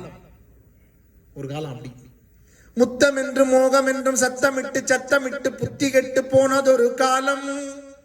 பின்பு ரத்தம் பற்றி போன பின்பு ஞானம். கண்ணதாசனுடைய பாடல்கள் எல்லாமே அந்த எதுகை மோனை சந்தம் அழகா இருக்கும். மோனம் ஞானம் கேட்கிற போதே தாலாட்டு. கடைசியா அதனாலதான் கவியரசருக்கு மட்டும் ஒரு பெரிய சிறப்பு என்ன தெரியுமா? எந்த கவிஞனுக்கு இல்லாத சிறப்பு. அவர் எழுதின பாடல்கள்ல கடைசியா அவர் வந்து அக்டோபர்ல, அவர் வந்து செப்டம்பர்லயோ அக்டோபர்லயே இறந்து போறாரு. இறந்து போகக்கூடிய அந்த நாள் அக்டோபர்ல. செப்டம்பர்ல ஒரு பதிவேற்றம் பண்ணப்படுது ஒரு பாடல். அந்த பாட்டு தான் அவரே அவருக்கு எழுதிக்கிட்ட தாலாட்டு. கண்ணே கலைமானே. அந்த பாட்டு அவர் நிறைவா எழுதி கொடுத்த பாட்டு. இன்னொரு பாட்டு கூட நிறைவா எழுதி கொடுத்தாரு, அதுக்கு முன்னாடி எழுதி கொடுத்தாருன்னு கூட சொல்லுவாங்க. ஆனா இந்த கண்ணே கலைமானை வந்து எல்லாருடைய இதயங்கள்ல இன்னைக்கு கண்ணதாசனை வந்து நினைவில் வைக்கக்கூடிய ஒரு அருமையான பாட்டு. அதை வந்து ஒவ்வொரு பாடல்களுமே சகாப்தம். கலங்காதிருமணமையில் ஆரம்பிச்சு கண்ணே கலைமானையில முடிச்சாரு. அவர் முதல் எழுதின பாட்டு கலங்காதிருமணமே, முடிச்ச பாட்டும் கண்ணே கலைமானையும் கா, அவர் பேரும் கா. கண்ணதாசன்லயே வாழ்க்கை வந்து கா அப்படிங்கிற எழுத்துக்கு தமிழ் எண்கள் கொடுத்தோம்னா ஒரு நம்பர் வரும். என்ன தெரியுமா? சபா சார். அவர் எப்பவுமே நம்பர் 1 சார். அதனாலதான் அவர் கா எப்பவுமே நம்பர் 1. கண்ணதாசனுடைய பாடல்கள் எல்லாம் வந்து இன்னைக்கு எவர்கிரீன். கேட்டுட்டே இருக்கலாம். மலர்ந்து மலராத அண்ணன் தங்கை பாசத்தை சொல்லக்கூடிய அற்புதமான பாட்டு. கர்ணன் படத்துல அந்த கர்ணனுடைய அந்த இடத்துல சொல்லும் போதெல்லாம் அப்படியே மெய் சிலுக்க வைப்பார் கண்ணதாசன். பச்சை கிளி முத்துச்சரம். நான் நேற்று கூட பேசும்போது சொன்னேன் ஒரு அருமையான பாட்டை. நான் அவங்க எல்லாம் பார்த்து அந்த பாட்டை அதிகமா கேட்டிருப்பீங்க. அந்த படத்துல வர ஒரு பாட்டு என்னன்னா, கடவுள் ஒரு நாள் உலகை காண தனியே சென்றாராம், வழியில் காணும் மனிதனை எல்லாம் நலமா என்றாராம். ஒரு மனிதன் வாழ்வை இனிமை என்றான், ஒரு மனிதன் அதுமை கொடுமை என. சபாஷ் கை தட்டுங்க சார். சாருக்கு அருமை சார். அந்த இடத்துல தான் சார் நீங்க நிக்கிறீங்க, கலக்கிட்டீங்க. அதுவே கொடுமை என்றான். நான் இப்ப உங்க எல்லாரையும் பார்த்து கேட்கிறேன் சார், ஒவ்வொரு வரியா கேட்கிறேன். நம்ம சும்மா நமக்குள்ள தான் பேச போறோம், பெரிய நிகழ்ச்சியெல்லாம் நினைக்க வேண்டாம், யதார்த்தமா பேசுவோம். கடவுள் ஒரு நாள் உலகை காண தனியா போறார். கடவுளே எந்திரிச்சு வந்து எல்லாரையும் பார்த்து தனியா பார்ப்போம்னு வராராம். ஒவ்வொரு மனிதனையும் பார்த்து என்ன கேட்கிறாரா? வழியில் காணும் மனிதனை எல்லாம் நலமா என்றாராம். இதுவரையும் நீங்க எல்லாம் புரிஞ்சு. 3வது வரி என்ன தெரியுமா? ஒரு மனிதன் வாழ்வை இனிமை என்றான். என்ன சொன்னான் ஒருத்தன்? வாழ்க்கை நல்லா இருக்கு அப்படின்னா. இன்னொரு மனுஷன் என்ன சொல்றான்? என்ன சொல்றான் சொல்லுங்க? எதை கொடுமைங்கிறான்? வாழ்க்கை கொடுமைங்கிறான். இப்படித்தானே எல்லாரும் பார்த்துருப்பீங்க.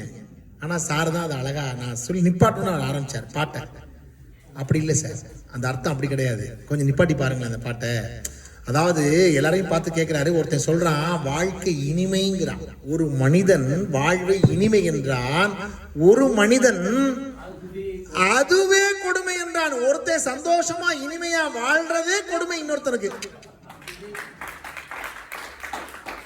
இன்னொருத்தன் நல்லா வாழக்கூடாது சார் இந்த உலகத்துல, அந்த அதுவே தூக்கிருங்க. தூக்குனா உங்களுக்கு அர்த்தம் வருமா? நம்ம மக்கள்லாம் அப்படிதான். நம்ம வீட்டுல நம்ப மாட்டீங்க, கரண்ட் ஆஃப் ஆயிடுச்சுன்னு வச்சுக்கோங்க, பரவாயில்ல, அமெரிக்காலையும் அப்படித்தான் இருக்கு.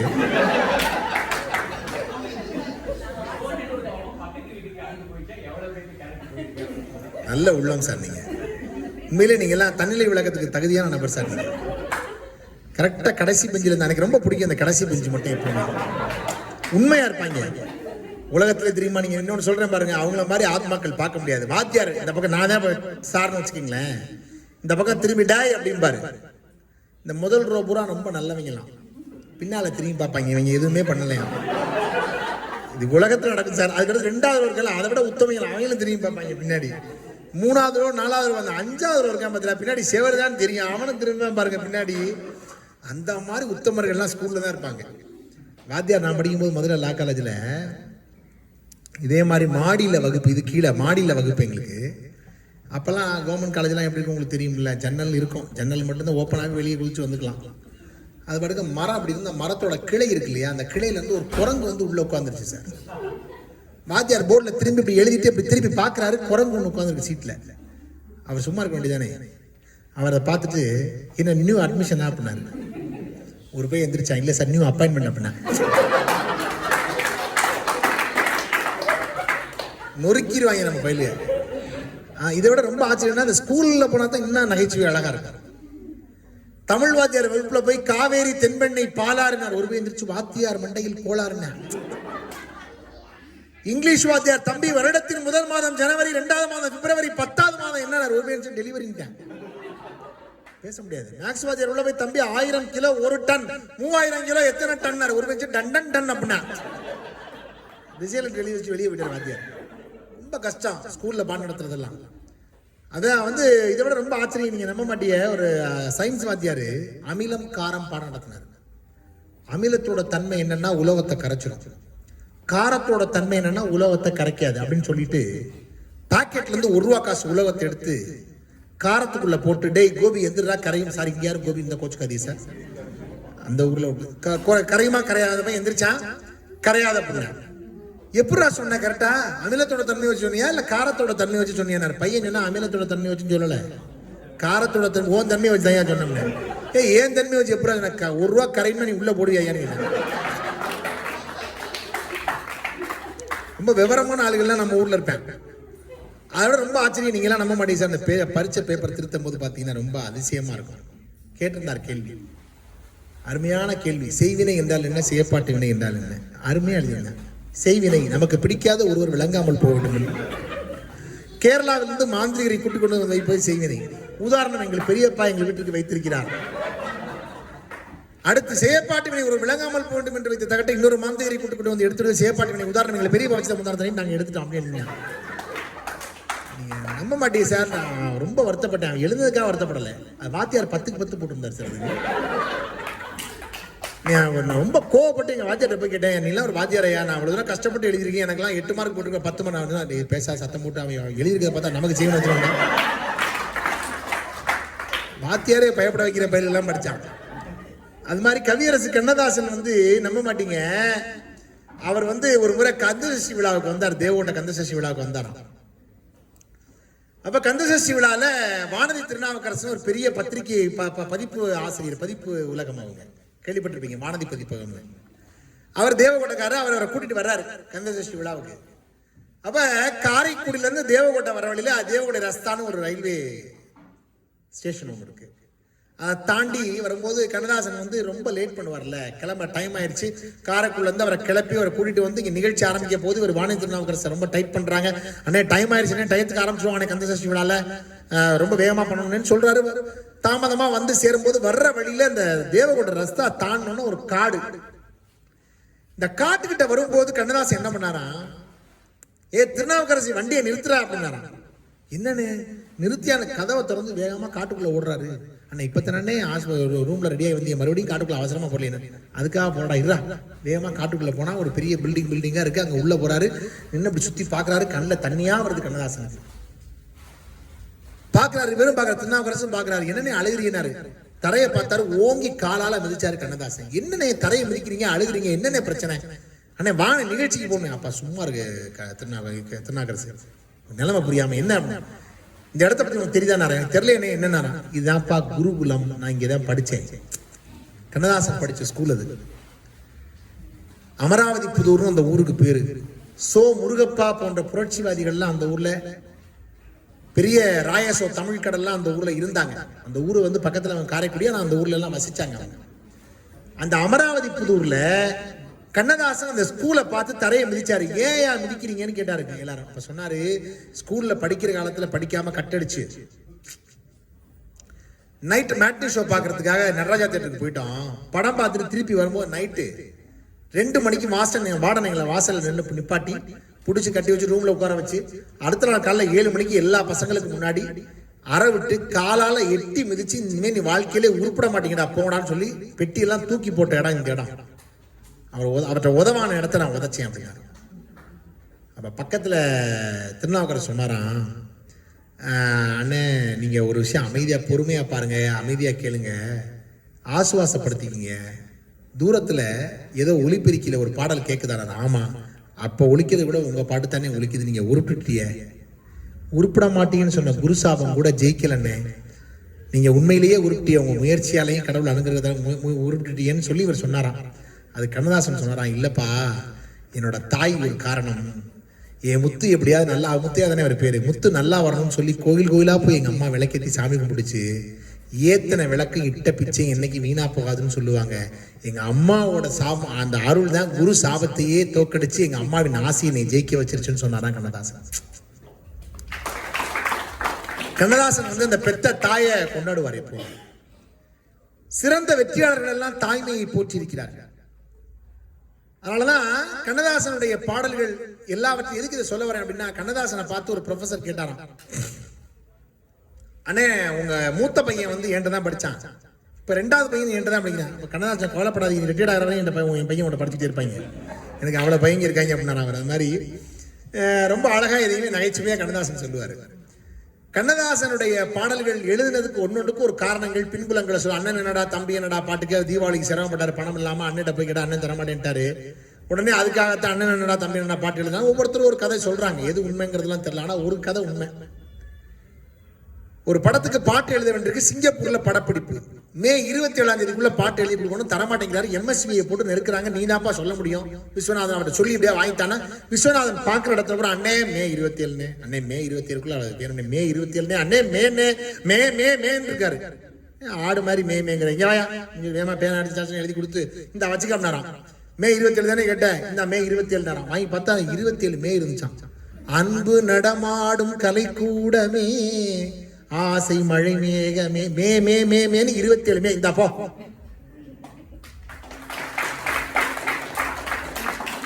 மலைத்தேன் இவளென மலைத்தேன். என்னங்க எவ்வளவு அருமையான பாடல்கள் எல்லாம் கண்ணதாசனுடைய பாடல்கள்ல. நான் ஒரு பாட்டு சொல்றேன், பாட்டு தெரிஞ்சவங்க பாடுங்க. அந்த தங்கத்திலே ஒரு குறை இருந்தாலும் அதுல ஒரு வரி பாருப்பாங்க, கால்கள் இல்லாமல் தவழ்ந்து வரவில்லையா. அதுக்கு அடுத்த வரி என்ன சார்? கால்கள் இல்லாமல் வெண்மதி வானில் தவழ்ந்து வரவில்லையா.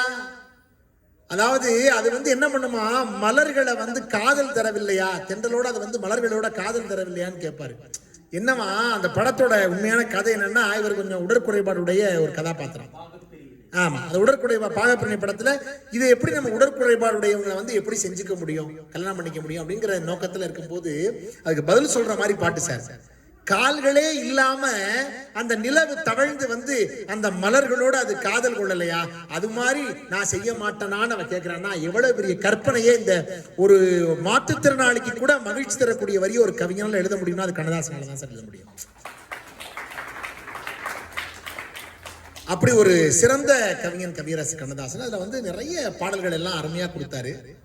அவருடைய திரைப்பட பாடல்கள்ல வந்து உங்களுக்கு வந்து காதலாக இருக்கட்டும், தத்துவமாக இருக்கட்டும், ஞானமாக இருக்கட்டும், இதை தாண்டி ஒரு பாட்டு இருக்கு.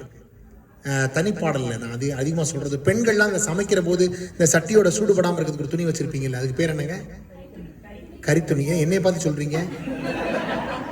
நான் பெண்கள் நாம் எனக்கு எப்போவுமே கருப்பாக இருக்கேன்னு நினைக்காதீங்க. ஒரு சின்ன உதாரணத்துக்கு சொல்கிறேன். எப்போவுமே அந்த ஒரு கிளி வந்து காகத்தை பார்த்து சொன்னச்சா, நீ ரொம்ப கருப்பாக இருக்க, அழகு இல்லாமல் இருக்க, உன் குரல் நல்லா இல்லை, உருவம் நல்லா இல்லை, நீ நல்லா இல்லை, நீ இந்த பறவை இனத்துக்கே இழுக்கா இருக்கன்னு ரொம்ப கோவமாக பேசினுச்சான். அந்த காகம் பேசிட்டே இருக்க, காகத்தோட கிளி பேசின குரலை வச்சு வேடன் கிளி பக்கத்தில் வந்து வலையை போட்டு பிடிச்சிட்டான். எப்பவுமே ஒரு அழகு ஒரு ஆபத்து சார். ஆமாம், நான் வேறு யாரையும் சொல்லலை, தப்பா எடுத்துக்காதீங்க, யதார்த்தமாக சொல்கிறேன். இப்போ உடனே வலையை போட்டு பிடிச்சிட்டான். இப்போ என்னாச்சு, வலை கூண்டுக்குள்ளே கிளி இருக்கு. இப்போ வேடன் தோளில் போட்டுட்டான், எடுத்து வீட்டுக்கு போகிறேன். பின்னாலேயே இந்த காகமும் போகுது. வேடன் வீட்டுக்கு போன வேடனுடைய மனைவி சாதம்லாம் வடிச்சு எல்லாம் பண்ணி, இந்த கிளி வீட்டுக்கு வந்தது இல்லை, அதுக்கு அந்த நெருப்பு கங்கு இருக்குல்ல, அந்த அனல் தீ கங்கு, அதில் வந்து இந்த வெள்ளைப்பூடு எடுத்து அப்படி சுட்டு அதை கிளி நாக்கில் தடவி, எங்கே அம்மா சொல்லு, எங்கே அக்கா சொல்லு, எங்கே அண்ணா சொல்லுன்னு பழக்கினான். அப்போ அந்த கிளி சொல்ல முடியாமல் தவித்தது. இப்போ நீங்கள் நம்ப மாட்டீங்க, இந்த கிளி வந்து கதறுது. அப்போது சாதம் வெந்துருச்சு, வடித்த சாதம் கொஞ்சம் போல் எடுத்துகிட்டு போய், வேடன் பசியோட இருப்பானேன்னு கொஞ்சம் எடுத்துட்டு போய் கா கா கான்னு கூப்பிட்டு காக்காக்கு இந்த சாத்தை வைக்குது. இந்த காகம் அந்த சோத்துக்கு பக்கத்தில் நிற்கிது. போன காகம் சோத்தையும் பார்த்தது, கிளியையும் பார்த்துட்டு இந்த காகம் சொன்னிச்சான், கிளியை பார்த்து, ஏ கிளியே, நான் அழகில்லை, என் குரல் நல்லா இல்லைன்னு சொன்னேன், இப்போ பார்த்தியா, அவன் பாஷையில உன்னைய பேச வைக்கிறதுக்கு ஓ நாட்டில் சூடு போடுறேன், என் பாஷையில என்னைய அவனே கூப்பிட்டு எனக்கு சோறு போடுறேன்னு. அதனால என்ன ஒரு பெரிய விஷயம்னா, வண்ணங்களில் இல்லை வாழ்க்கை, நம் எண்ணங்களில் தான் வாழ்வின் வெற்றி அடங்கி இருக்கிறது. இந்த கரித்துணின்னு சொன்னீங்களா, அதுக்காக சொல்ல. அந்த கந்தல் துணியை வந்து, கந்தல் துணி, இந்த கந்தல் துணி வந்து அது எப்படி வந்துச்சு, அது எங்கேருந்து வந்துச்சுன்னு அழகா ஒரு அருமையான தொகுப்பு ஒன்று கொடுத்துருப்பாரு கண்ணதாசன். பாட்டு இதெல்லாம் ஒரு பெரிய அருமையான பாடுபொருளாக ஒரு கவிஞன் எதை பார்க்கிறான் என்பது ரொம்ப அவசியம். பாடுறாரு ஒரு கந்தல் துணி, ஒரு ஓரமா இருக்கும், யாரும் சிந்திக்க மாட்டாங்க. பாடுற பாருங்க, பாட்டை ரொம்ப அழகா எப்படி சந்தம் பாருங்க. பருத்தி என்றொரு செடி வளர்ந்தது பருவ பெண்ணை போலே அந்த கரிசல் கழனி மேலே. பருத்தி என்றொரு செடி வளர்ந்தது பருவ பெண்ணை போலே அந்த கரிசல் கழனி மேலே, அது சிரித்த அழகில் காய் வெடித்தது சின்ன குழந்தை போலே அந்த வண்ண செடியின் மேலே. பருத்தி எடுத்து பிரித்து பார்த்து பஞ்சு குவியல் ஆச்சு, மில்லை பார்க்க பயணம் போச்சு, அதை பிரித்து எடுத்து திரித்த போது சின்ன இலைகளாச்சு, நூல் என்னும் பெயர் உண்டாச்சு, அழகு வண்ணம் கலந்து நின்றதில் ஆடை வந்தது மெல்ல, பலர் மானங்காத்து கொள்ள இடை குழையும் ஆதர் உடையில் ஏறி கோல கவிதை சொல்ல உடல் மூடி மறைத்துக் கொள்ள, அந்த துணியில் ஒன்று கிழிந்து அடுப்பங்கரைக்கு வந்து தான் படிக்கிறது இந்த சிந்து, தன் சொந்தக்காரர் பலரை எண்ணி துடிக்குது மனம் வெந்து கதை சொல்லுது தனி நொந்து.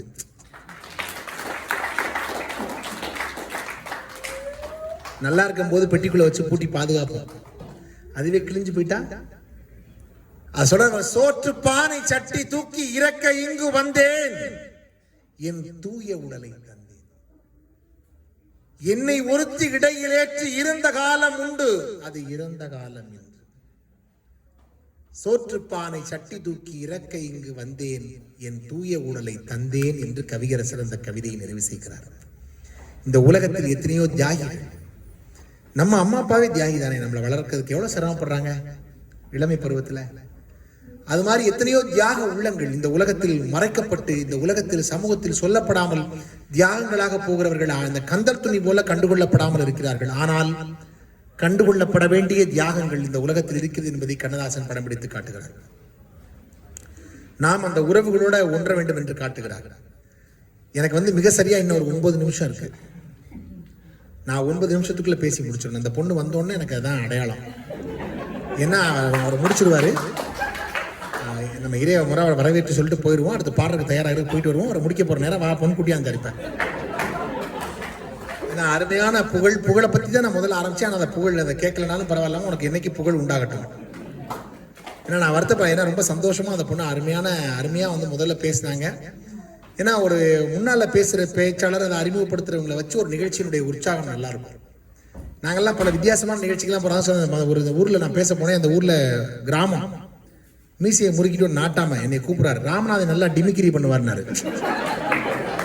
நான் என்ன மிமிக்ரி பண்றத கூட சொல்ல தெரியாம டிமிக்ரினாரு.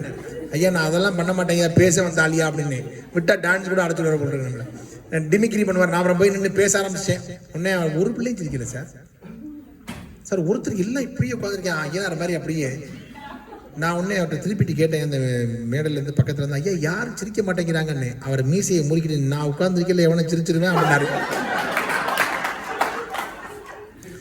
ஆச்சரியப்பட்டேன் மேடம். நான்லாம் அதை விட ரொம்ப ஆச்சரியம் என்னன்னா, அதை மீறி கல்லூரி மாணவிகள் சிரிச்சாங்க. அவர் அந்த இடத்துல தான் ஆச்சரியம்.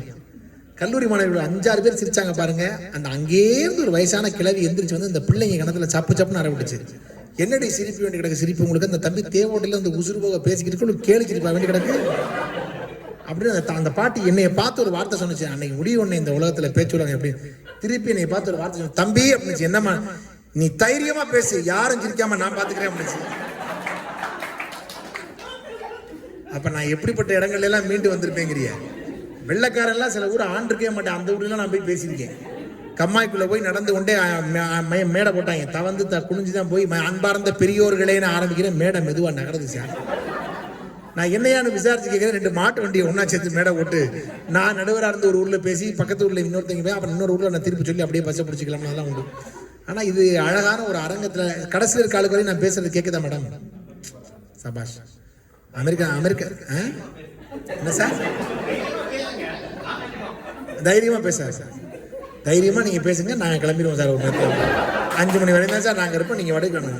நான் இந்த மாதிரி பார்த்துருக்கேன் சில ஆட்கள்ல. நான் பேசிக்கிட்டே இருக்கிற ஒரு சிட்டை ஒன்று வந்துச்சு, வாங்கி பார்த்தேன். ஒரு மாதிரியில் ஒரு நிகழ்ச்சியில வாங்கி பார்த்தேன். மந்திரி வரும் வரை பேசவும். நான் வராமே போனா கிறுக்காட்டம் பேசிக்கிட்டு இருக்கதா? ஏன் ஒரு அளவு வேண்டாமா? இதை விட ரொம்ப ஆச்சரியம் என்னன்னா, அப்படித்தான் ஒரு மேடையில் பேசிக்கிட்டு இருக்கேன். கல்யாணம் உலகத்திலே கஷ்டம் தெரியுமா பேச்சாளருக்கு? திருமண வீட்டில் பேச கொடுத்துவாங்க. ராமநாதன் நீங்க கல்யாணக்காரருக்கு பேச வரணும். நான் சொன்னேன் கேட்க மாட்டாங்க, வேணாம். அவர் கேட்க மாட்டேன்ட்டாரு. மெட்ராஸ்ல இருந்து வந்து ராமநாதன் நீங்க வாங்க அப்படின்னு சொல்லி கூட்டு போய் 5000 பேர் அந்த விழாவில் வந்து நான் ஒருத்தன் தான் பேச்சாளர். 5000 பேரும் பேசிக்கிட்டு நான் பேசாம செவரமா செவனு உட்காந்துருந்தேன். இதை விட ரொம்ப கொடுமை என்ன தெரியுமா? நான் அப்படி ஓரம் பண்ணி பேசிக்கிட்டு இருக்கேன். அந்த பொண்ணு மாப்பிள்ளை அப்படி உட்காந்துருந்தாங்கல்ல, இந்த பொக்கே கொடுக்குற குரூப்ல அங்கேருந்து வந்து என்னை கொண்டு போய் சமயக்கட்டு பக்கம் திருட்டாங்க. சமயக்காரோட குழம்பு கிண்டிக்கிட்டு பேசிக்கிட்டு இருந்தேன். இதை தாண்டி ஒரு வயசான பாட்டி என் தோளை தட்டி, தம்பி அந்த ரூமுக்குள்ள ஆளே இல்லை, அங்க போய் பேச பண்ணுச்சு. இது மாதிரிலாம் சில ரசிகர்களை சந்திக்கிறான். ஆனா எங்கெங்க போனாலும்ங்க சில வித்தியாசமான ஆட்கள்லாம் வருவாங்க. நான் அப்படித்தான் ஒரு மேடையில பேசும்போது, ஒன்றுபட்டால் உண்டு வாழ்வு உங்களுக்கு தெரியுமா அப்படின்னு. கீழே ஒரு பெரிய மனுஷன் அப்படின்னாரு. அப்படி ரசிக்கிறான் அவர். யாதும் ஊரே யாவரும் கேளீர் உங்களுக்கு தெரியுமானே, அப்போ அந்த மனுஷன் அப்படின்னாரு. கூடி வாழ்ந்தால் கோடி நன்மை உங்களுக்கு தெரியுமானே, அப்போ அந்த மனுஷன் அப்படின்னாரு. இவர் தான் என் ரசிகன், எனக்கு பொறுத்தன பொன்னாடை போய் அந்த மனுஷனுக்கு பொறுத்தேன், அப்போ அந்த மனுஷன் அப்படின்னாரு. அப்புறம் தான் விசாரிச்சு பார்த்தேன், நரம்பு தளர்ச்சியா. அந்த மாதிரி சில இடங்கள்ல நாம மறுபடித்தனமா மாட்டிக்குவோம். ஆனா ரொம்ப அழகா கேட்கறது, ரசிக்கிறது, கைதட்டுறது, பாராட்டுறதெல்லாம் ஒரு பெரிய கலை. எந்த ஒரு பேச்சுமே எந்த ஒரு நிகழ்ச்சியுமே கலைஞனால வெற்றி பெறுறது இல்லை, சிறந்த ரசிகர்களால தான் ஒரு பேச்சு ஒரு கலை வெற்றி பெறுது. நல்ல பாராட்டி அதை சொல்லக்கூடிய விதத்துல தான் ஒரு நிகழ்ச்சி வெற்றி பெறுகிறது. அதை வந்து ஒரு மனுஷன் பிறந்தோன்னு கிடைக்கிறது தாலாட்டு, கடைசியில போற போது கிடைக்கிறது நீராட்டு. இது ரெண்டுக்கு இடையில கிடைக்க வேண்டியது உங்க கரவொலி என்கிற பாராட்டு. அதனால கண்ணதாசன் என்கிற ஒரு மாபெரும் கவிஞனை காலங்கள் தோறும் அவன் வசந்தம்ங்கிறதுக்கு ஒரு செய்தியை சொல்லலாம் ஒரு சிறப்பா. எப்படின்னா, கண்ணதாசனுடைய பாடல்களை வந்து நாமெல்லாம் கொண்டாடுறோம் அப்படிங்கிறத தவிர சக கவிஞர்களே கொண்டாடுவார்கள். அதான் ரொம்ப முக்கியம். கவிப்பேரரசு வைரமுத்து இருக்கார்ல, அவருடைய தகப்பனார் இப்ப சமீபத்தில் கொஞ்ச நாட்களுக்கு முன்பு, சில ஆண்டுகளுக்கு முன்பு காலமானாங்க. அப்ப அந்த தேனி, போடி, கம்பம் பக்கத்துல ஒரு பழக்கம் என்னன்னா, இறந்து போகிற சடலங்களை வந்து எடுக்கும்போது நாதசுரம் வாசிப்பாங்க. அந்த வீட்லையும் கூட அந்த நாதசுரம் வாசிக்கிற கலைஞர்கள் வாசிக்கிற போது அவர்கள் சில சினிமா பாட்டுக்கு வாசிப்பாங்க. கண்ணதாசன் அந்த வந்து வைரமுத்து அப்பா இறந்த வீட்டுக்கு போறாரு, போனா அங்க எல்லாரும் இருக்காங்க. வைரமுத்து அவங்க அப்பாவோட ரொம்ப ஒரு தூரத்துல இருந்து தான் அவங்க பார்ப்பாங்க. ஏன்னா அவர் வந்து அப்பா கொஞ்சம் கடுமையானவர், மிகவும் விவரமானவரும் கூட. அதனால அப்பாவோட கொஞ்சம் ஒரு பணிவோடையும் அன்போடையும் அதே பாசத்தோட இருந்தாலும் கூட அப்பான்னா ஒரு மரியாதை இருக்கு. ஆனா அவர் இறந்து போன வீட்டுக்கு போறாரு வைரமுத்து. போன இடத்துல வாசித்த இசை பாடல்கள் எல்லாம் கண்ணதாசன் பாட்டாவே வாசி. அப்ப வைரமுத்து நினைச்சாரா, நம்ம தான் எல்லாத்துக்கும் பாட்டு எழுதிட்டோம்னு நினைச்சேன், கொஞ்சம் இருமாப்போட தான் இருந்தேன். ஆனா எனக்கே கண்ணில் தண்ணி வர வச்சது எங்க அப்பாவினுடைய இறப்பில் கூட கண்ணதாசனுடைய இசையால் தான் என்னுடைய மனதும் சேர்ந்து இசைந்தது என்றால் கண்ணதாசனால் மட்டும்தான் எந்த காலத்திற்கும் பொருந்தக்கூடிய பாடலை எழுத முடியும் என்று அன்றைக்குத்தான் உணர்ந்து கொண்டேன் என்று கவிப்பேரரசு தன்னுடைய கட்டுரையில் எழுதினார். இப்ப யோசிச்சு பாருங்க, கண்ணதாசன் ஒரு மாபெரும் கவிஞன். அவருடைய சந்தம், அவர் எழுதக்கூடிய பாடல்கள் எல்லா துறைகளிலையும். பட்டினத்தார் என்கிற மாபெரும் ஞானி ஒரு பாட்டு எழுதினார், 4 வரி. அத்தமும் வாழ்வும் அகத்துமட்டே விழி அம்பொழுகு மெத்திய மாதரும் வீதி மட்டே இரு கைத்தரம் மேல் வைத்து விம்மி விம்மி அழும் மைந்தரும் சுடுகாடு மட்டே பற்றி தொடரும் இருவினை பாவ புண்ணியமுமே. எதுவும் புரியுதா உங்களுக்கு? புரியாது. இப்படிலாம் சொன்னா புரியாது. அப்படித்தான் முதலாளி வேலைக்காரனை கூப்பிட்டார். நான் சொல்றத போய் சொல்லிட்டு வந்தார். வேலைக்காரன் படிக்காதே, முதலாளி ரொம்ப படிச்சவர். முதலாளி சொன்னார், திருக்குடந்தையில் வசிக்க, திருக்குடந்தை எந்த ஒரு தமிழ்நாட்டில் திருக்குடந்தையில் வசிக்கிற திருமூர்த்தி அவர்கள் திருவள்ளுவர் பேருந்தில் திருவரங்கத்திற்கு சென்று திருவரங்க பெருமாளையும் திருமாலையும் தரிசித்து விட்டு திருத்துழா எடுத்து திருக்குளத்தில் வலிக்கி விழுந்தார். எங்கே நான் சொன்னதை சொல்லு அப்படின்னு இருக்கேன். வேலைக்காரன் திருன்னு பார்த்துருக்கேன். உனக்காக திருப்பி சொல்றேன் கேட்டுக்க. திருக்குடந்தையில் வசிக்கிற திருமூர்த்தி அவர்கள் திருவள்ளுவர் பேருந்தில் திருவரங்கத்திற்கு சென்று திருவரங்க பெருமாளையும் திருமகளையும் தரிசித்து விட்டு திருத்துழா எடுத்து திருக்குளத்தில் வலிக்கி விழுந்தார். எங்கே நான் சொன்னதை திருப்பி சொல்லு அப்படின்னு வேலைக்காரன் சொன்னேன். கும்பகோணத்தான் சாமி குட்டையில் விழுந்துட்டான்னு சொன்னேன். அவ்வளவுதானே. ஏண்டா நீ கொள்ற அப்படின்னு சில பேர் சுருக்கமா பேசுறேன் உட்கார்ந்துருக்க முகமெல்லாம் சுருக்கமாகிற அளவுக்கு பேசுவேன். பார்த்துருக்கீங்களா? அப்படி இருக்கக்கூடாது. கண்ணதாசன் அந்த பாடலை, நான் சொன்ன பாடல் உங்களுக்கு புரியாதுன்னா அது அருமையான தத்துவ பாட்டு, பட்டினத்தாருடைய பாட்டு. அதை அழகா சொன்னார். இப்ப சொன்னா புரியும் பாருங்க. வீடு வரை எப்படி சார் புரிஞ்சுச்சு? வீதி வரை, காடு வரை, கடைசி வரை கண்ணதாசன் தான் நம்மோடு இருப்பார். காலங்களில் வசந்தமாக இருப்பார். நம்மோடு இன்றைக்கும் பயணிப்பார். அவருடைய சிந்தனைகளும் சித்தாந்தம் நம்மோடு இருக்கும். இந்த ஆஸ்டின் தமிழ்ச்சங்கத்தினுடைய அன்பு உறவுகளோடு என்றைக்கும் நான் பயணிப்பதில் பெருமை அடைகிறேன். இந்த அருமையான வாய்ப்பு எனக்கு வழங்கிய சிதம்பரம் பைரவன் அவர்களுக்கு என்னுடைய அன்பார்ந்த வணக்கங்களை, வாழ்த்துக்களை உரித்தாக்கி, என்னுடைய அருமை நண்பர் திரு குமார் ராமநாதன் அவர்கள் ரொம்ப அருமையா போட்டோ எடுத்துட்டு இருக்காரு. வாழ்க்கையில போட்டோகிராஃபர் தான் தத்துவத்தை சொல்லுவார் எப்பவுமே. கல்யாணத்தன்னைக்கு பொண்ணு மாப்பிள்ளை சேர்ந்து நிற்க மாட்டாங்க, வெக்கமா இருக்கும். அப்புறம் சேர்ந்தே நிற்க மாட்டாங்க. அது ஒரு விஷயம். பொண்ணு மாப்பிள்ளையை பார்த்து மாப்பிள்ளை க்ளோஸ் இது அறிவிக்கிற ஞானியே புகைப்பட கலைஞர் தான். இருந்தாலும் கூட ஒரு செய்திக்காக சொல்றேன். கவியரசு கண்ணதாசன் அவர்களுடைய அருமையான பாடல்கள் நிறைய இருக்கிறது. பாடல்களை கேளுங்க. நிறைய மங்களமாக பாடியிருக்கிறார். நிறைய தத்துவங்களை சொல்லியிருக்கிறார். அவருடைய பாடல்கள் என்றைக்கும் நம்முடைய காதுகளில் ரீங்காரமிட்டுக் கொண்டிருக்கிறது. 100 ஆண்டுகளை நிறைவு செய்கின்ற கவிஞனுடைய இந்த அருமையான தருணத்தில் ஆஸ்டின் தமிழ்ச்சங்கம், இந்த அருமையான அமெரிக்க மண்ணில், அவருடைய உயிர் பிரிந்த மண்ணில், அவருடைய ஆத்மா கலந்திருக்கின்ற மண்ணில் இன்றைக்கு 100ஆண்டு விழாவில் காலங்களில் அவன் வசந்தம் என்று கொண்டாடி இருக்கிறது. என்றைக்கும் இந்த அருமையான தமிழ் அமைப்பாக இருக்கிற ஆஸ்டின் தமிழ்ச்சங்கமானது தொடர்ந்து கவிஞர்களை கொண்டாடட்டும், தமிழை கொண்டாடட்டும், தமிழை போற்றட்டும், தமிழ் பேச்சாளர்களை, தமிழ் புலவர்களை கொண்டாடி இந்த தமிழை வளர்க்கட்டும் என்று சொல்லி அடுத்த தலைமுறைக்கும் அதை கொண்டு போய் சேர்க்கட்டும். எந்த சூழலிலும் என்னை போன்றவர்கள் உங்களுக்கு துணையாக இருப்போம் என்று சொல்லி வாய்ப்பளித்திருக்கின்ற பெருமக்களுக்கு நன்றி தெரிவித்துக் கொண்டு விடைபெறுகிறேன். நன்றி, வணக்கம்.